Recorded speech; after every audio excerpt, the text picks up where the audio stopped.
मञ्चमा आसीन लब्ध प्रतिष्ठित व्यक्तित्वहरू तथा उपस्थित धर्मानुरागी भद्र महिला तथा सज्जन वृन्द, मलाई आज धेरै काल पछाडि गुरुलाई भेट्ने मेरो जमर्को म गरिरहेको थिएँ। कहिले कहिले जाउँ भन्दा भन्दै आज मैले यही भूमिमा उहाँलाई प्राप्त गर्न सकेँ। गुरुजीलाई फेरि पनि मैले नमन गरेँ है। गुरु ब्रह्मा गुरु विष्णु गुरुदेव महेश्वर गुरु साक्षात् परब्रह्म तस्मै श्री गुरुवे नमः। आज मैले गुरुलाई नमन गर्दै म केही शब्दहरू यहाँ व्यक्त गर्न गइरहेको छु। आज हामी किराँत धर्म र किराँत धर्म र इतिहासको बारेमा र किराँत गुरुले व्यक्त गर्नुभएको भावना र विचारको बारेमा अधिवक्ता महोदयबाट सूक्ष्म रूपमा जानकारी प्राप्त नै भयो र यसले तमाम उपस्थित विद्वजनहरूले यसलाई अनुसरण गर्नुहुनेछ भन्ने पनि मैले आशा लिएको छु। संसारमा धेरै धर्महरूको जन्म भएको छ, तर धर्म कहिले पनि बहु हुँदैन। धर्म एक हुन्छ, किन्तु मत मात्रै बहु हुन सक्छ। आज हामी यो रङ्गीन फुलबारीमा, मेरो घर आठराई हो, यस्तै त्यहाँका 14-15 जिल्लाहरूमा सबै जातिहरू शिवाकोटे, चोडाल, ओली, मैनाली, घिमिरे लगायत तमाम जातिहरू 300 वर्ष अगाडि त्यस राज्यमा प्रवेश गर्नुभएको हो। त्यो 300 वर्ष अगाडि उहाँहरूको त्यहाँ राज्य थियो। उहाँहरूको संरक्षणकत्वमा हामी त्यहाँ बस्यौँ र हामीले छेत्री बाहुनले कोदालो तिर्यौँ, दमाईले सिज्यौराको तिरो, कामीले तालको तिरो र सार्कीले पलेटीको तिरो र उहाँहरूको राज्यमा हामी अत्यन्तै सम्मानपूर्वक उहाँहरूको राज्य हामी स्थापित भएर बस्यौँ। समय र परिस्थितिले र बसाइसराईले, गरिबका कथा र व्यथाहरूले अहिले कोही कहाँ सब अलग अलग दिशातर्फ लाग्यौँ। आज यस दिनले मलाई के सम्झना गराएको छ भने आज म त्यस राज्यको मुटुमा उभिएको छु र त्यस राज्यको मुटुमा बसेर त्यो धर्मलाई सम्बोधन गरिरहेको छु भन्ने मलाई लागेको छ। धर्म, हिन्दू धर्म हिडी धातुबाट परतिर औडादिक उ प्रत्यय गरेपछि डकारमा इकारको सत्सङ्ग हुन्छ अनि इदिनो नुम भन्ने शब्दको आह्वान भएपछि हिन्दू शब्द सिद्ध हुन्छ। हिन्दू कार्य तपाईँको दाहिना वा देब्रे दुवै शुद्ध हो र हिन्दू एक सभ्यता हो अनि मानवीय धर्म हो। हामी त्यसभित्र बसेका छौँ। स्पेशल हामी सनातनी आर्यनहरू हो। आज त्यस राज्यमा हामी बस्दा प्रत्येक दिन दसैँमा हामी बीचको सम्बन्ध थियो। हामी टिको लाउन उहाँहरूकोमा जान्थ्यौँ, उहाँहरू हाम्रोमा टिको लाउन आउनुहुन्थ्यो। तुम्बा भन्थ्यौँ, चाहिँ तपाईँको काका काकी इत्यादि हामी बीचका सम्बन्धहरू अत्यन्तै प्रगाढ थिए। हामी दसैँमा टिको लाउनुभन्दा अगाडि पहिला गएर हामी टिको लाउने गर्ने गर्थ्यौँ र त्यहाँबाट त्यो टिका खोलेर मात्रै हामी टिका लाउने गर्छौँ। अहिले यो परिस्थितिमा थोरै कोल्टे फेरिएको छ। यसमा शास्त्रीय प्रमाणको कुरालाई मानिसहरूले नलिएर हरेक किसिमका कुराहरू यसभित्र जन्माइएका छन् र किराँत धर्म र संस्कृतिको सम्वर्धन र सम्वर्धनमा केही कटगारो स्थापित भएको छ। तपाईको गीताले भनेको छ, कोही विद्वानहरू भन्छन् दोषी हो कर्म छोडनु, कोही विद्वानहरू भन्छन् यज्ञ कर्म नछोडनु। अहिले सुन लौ मेरो त्यागमा जो छ निश्चय 3 प्रकारको हुन्छ, यही त्याग धनञ्जय भनेको छ। विद्वानहरूमा 2टा मत छन्, एउटा मान्नेवाला छ, एउटा मान्नेवाला छैन। एउटा त्यो कुरालाई ठिक हो भन्छ, एउटा त्यही भित्रको आफ्नै दाजुभाइ त्यसको विरोधमा गएको छ। अनि राज्य पनि कस्तो भयो भने फुट पारो राज गरोको स्थितिमा गयो। आज हामी यति झिलिमिली बसेका साथीहरू बीचमा आज को मूल जाति, को जनजाति, को चाहिँ तपाईको दलित, हाम्रो संविधानले पनि कहिलेकाहीँ त त्यस्तै किसिमको व्यवस्था गरिदियो र हामी आफै अप्ठ्यारोमा परेका छौँ। सायद यो सुध्रिँदै जान्छ, मानिसहरूका भावनाहरू उत्कृष्ट बन्दै जान्छन्। आज किराँत धर्ममा एउटा यो कुराको मलाई अत्यन्तै ठिक लागेको छ, जुन कुरा गीताको 17 को 8, 9, 10 ले सम्बोधन गरेको छ। के भनेको छ भने तपाईको जो सत्वायु बलारोग्य सुख कीर्ति बढाउँछन् ती चिल्ला रसिला मिठा अन्न साथ भिकी बोग्य छन्। अमिलो नुनिलो पिरो तातो पल्ले तीखो रुखो रोग शोक दिने अन्न राजसी मान्दछ निको। चिसो बिरसिलो बासी जो अत्यन्त गनाउँछ पवित्र जुठो जो छ तामसी त्यही रुचाउँछ। यस क्रमलाई अगाडि बढाएर लिएर जानुपर्छ भन्ने महान गुरु आत्मानन्द लिङ्गदेनज्यू प्रति फेरि पनि नमस्कार। हामी शूद्रको कुरा गर्छौं र जातीय कुरा गर्छौं। ऋग्वेदको 90 को 1 देखि 16 अध्यायसम्म मन्त्रसम्म सृष्टिको वर्णन गरिएको छ। त्यो सृष्टिको वर्णनमा भनिएको छ जन्म क्यारे तपाईको ब्रह्माण्ड मुखमा आसित बाहु राजन्य कृत गुरु यदैस यदैस शुद्ध पदभ्याम शूद्र अजाय त। आज संसारमा सृष्टिमा एउटा मात्र व्यक्तिलाई उभ्याइएको छ, उसको शिर ब्राह्मण हो, उसका हातहरू राजन्य वा क्षेत्रीहरू हुन्, उसको वैश्य भनेको पेटहरू हो, शूद्र भनेको खुट्टा हो। आज हामीले खुट्टाले बीचको सेवा गर्नुपर्छ भनेर हामीले शूद्र खुट्टालाई भन्यौं। यहाँ हामीले जातको रूपमा चाहिँ तपाईको शूद्रलाई व्याख्या गरौं, यो अत्यन्तै गलत थियो। हामीले शास्त्रीय कुरालाई हामीले मनन गर्न सकेनौं। त्यही कुरालाई मनुस्मृतिले के भन्यो भने समर्थन गर्यो। त्यही कुरालाई जन्मना जायते शूद्र संस्कार दिज उच्यते वेद व्यासेत भवेत विप्र ब्रह्मजानति ब्राह्मण भन्यो। यदि त्यस्तो हो भने जन्मजात मान्छेहरू जन्मिँदा शूद्र हुन्छ। हामीले शूद्र भनेको जातीय रूपमा हामीले व्याख्या गर्यौं, तर शूद्र भनेको फोहोर हो। मान्छे जन्मिँदा फोहोरमा जन्मिन्छ, संस्कारबाट नै इज्जत हुन्छ र वेद संस्कार इत्यादि सम्पूर्ण कुराको ज्ञान प्राप्त भएपछि मात्र त्यो ब्राह्मण हुन सक्दछ। त्यही कुरालाई गीताको 4 को 6, 7 ले क्यारे व्याख्या गरेको छ।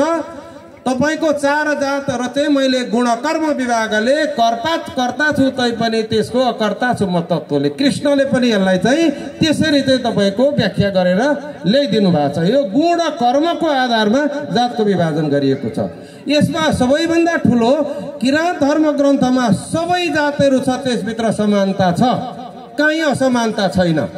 तर हामी बीचको अत्यन्तै गम्भीर असमानताको खाडलले हामीलाई जर्जर बनाएको छ, जहाँबाट जो भाषबाट हामी निस्किन सक्ने अवस्था मैले देखिरहेको छुइनँ। सायद यसलाई हामीले ज्ञान मार्गद्वारा नै काट्दै लिएर जानुपर्छ भन्ने हामीले सोचेका छौँ।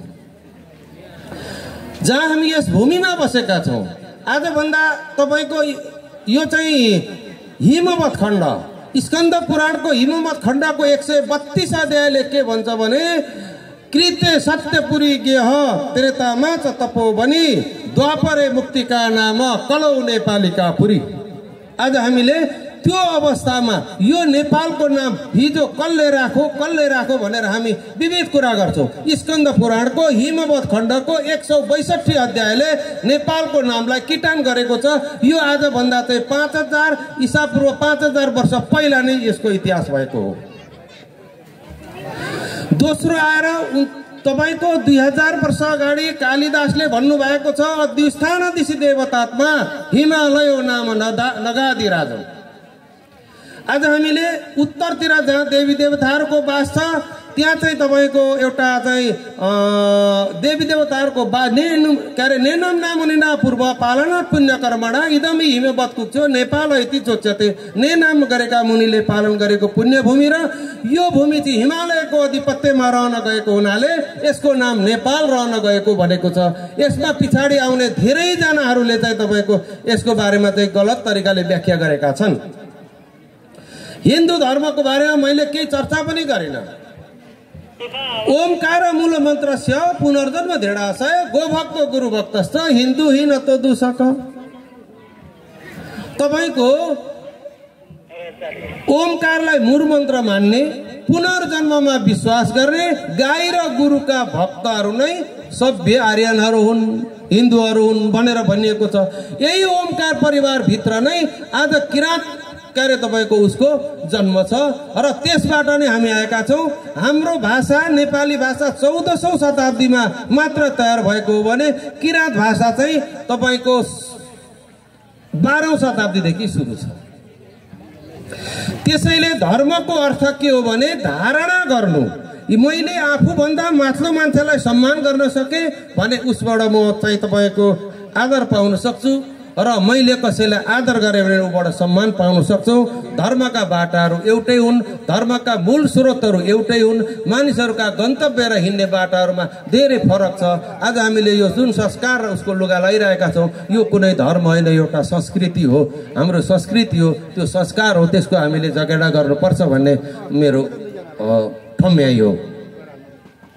अर्को कुरा हामीले के बुझ्न जरुरी छ भने किराँत इतिहासहरू ग्रिफिथ, थिबो र मैक्समुलरले लेखेको इतिहासहरू माथि मेरो जबरजस्त प्रश्न छ।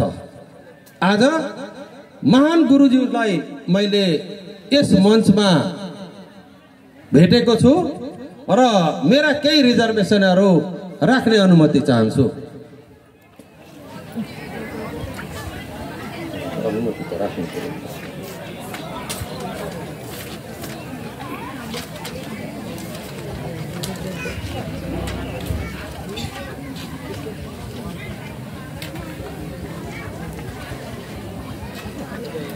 नेपालका किराँतीहरूको एउटा इतिहास कहाँ पाइन्छ भन्दा महाभारतको वन पर्व, त्यसलाई किराँत पर्व भन्ने गरिन्छ। त्यो महाभारतको वन पर्व छ, त्यसलाई किराँत पर्व भन्ने गरिन्छ। महाभारतमा जम्मा 100 श्लोकहरू छन् र यो आर्यहरूको विशाल आर्य इतिहास हो। त्यसको यो वन पर्वको 28 देखि 31 अध्यायसम्म शिवजीले किराँत रूप धारणा गरेर विभिन्न लीला गरेको इतिहास पाइन्छ।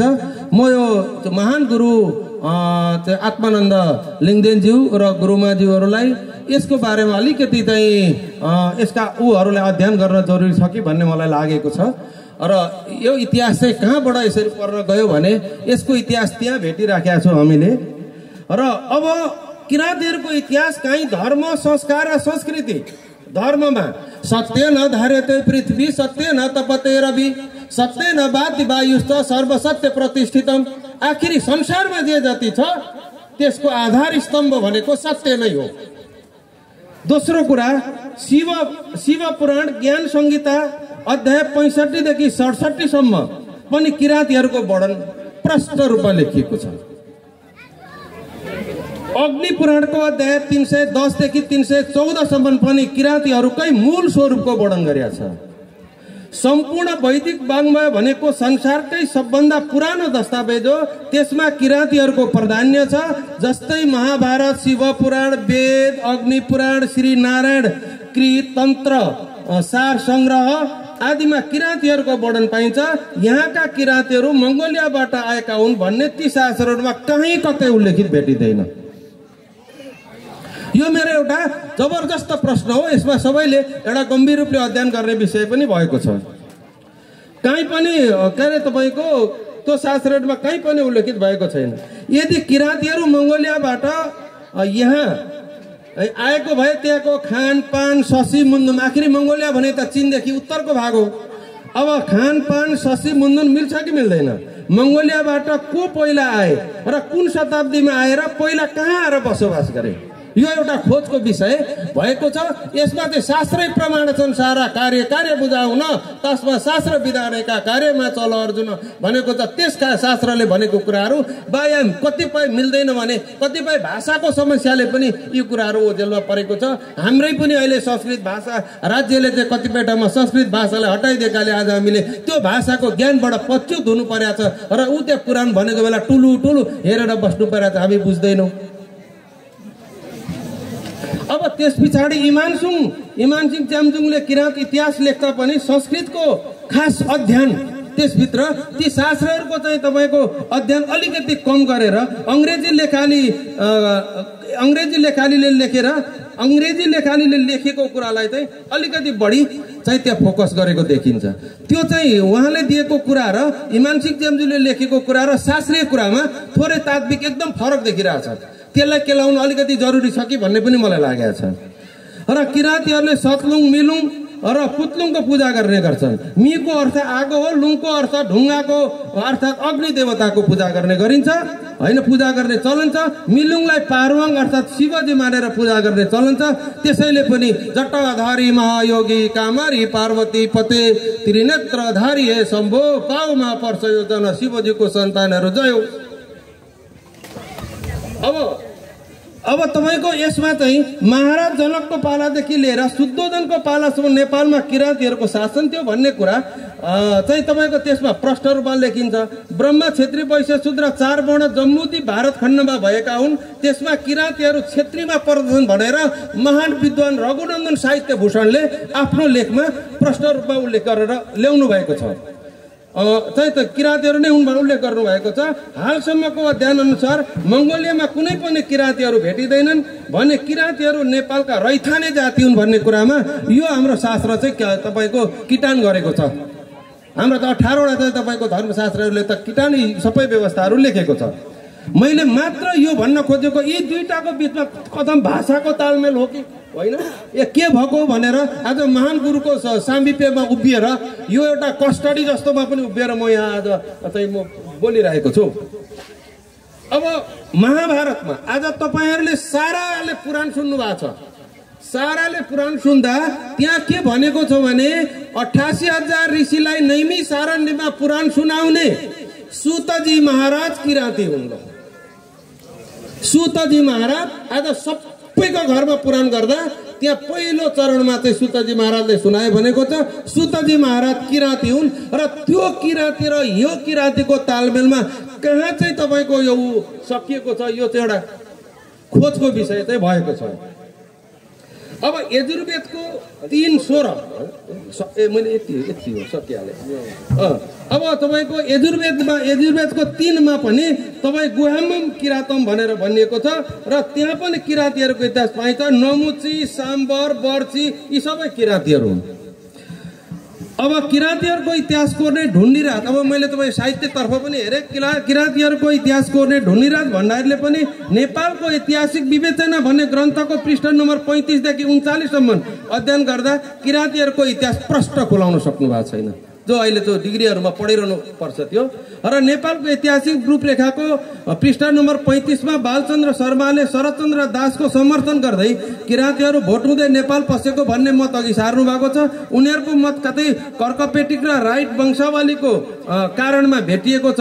यो इतिहासलाई बिगार्ने खेल हो कि किराँतीहरूको इतिहास त संस्कृतमै लुकेको छ भन्ने कुरा यो शास्त्रहरूले चाहिँ तपाईको यी देखेको छ। यसमा एकचोटि हामी अध्ययन गर्यौं र पछाडि गोस्तियाङको पालादेखि नै यो चाहिँ अलिकति चाहिँ तपाईको दुर्व्यसनीमा चाहिँ फसेको इतिहास पाएको हुनाले मैले मात्र यो धर्मको चर्चा गर्दा, यो इतिहासको चर्चा गर्दा आज मैले साक्षात परब्रह्म गुरुलाई नै भेटेको हुनाले मेरामा लागेका दुविधाहरू र मैले शास्त्रमा भेटेका सबै दर्शनहरू र यो दर्शनको बीचमा कर्कपेटिक र राइटको कुराहरूमा चाहिँ केही फरक देखिएको हुनाले यसको बारेमा पनि चाहिँ गुरुजीबाट केही आशीर्वचन समेत र यसको खोज र अनुसन्धानमा सहयोग पुग्नेछ भन्ने आशा राख्दै मेरा 2 शब्द अन्त्य गर्ने अनुमति चाहन्छु। जय शम्भु।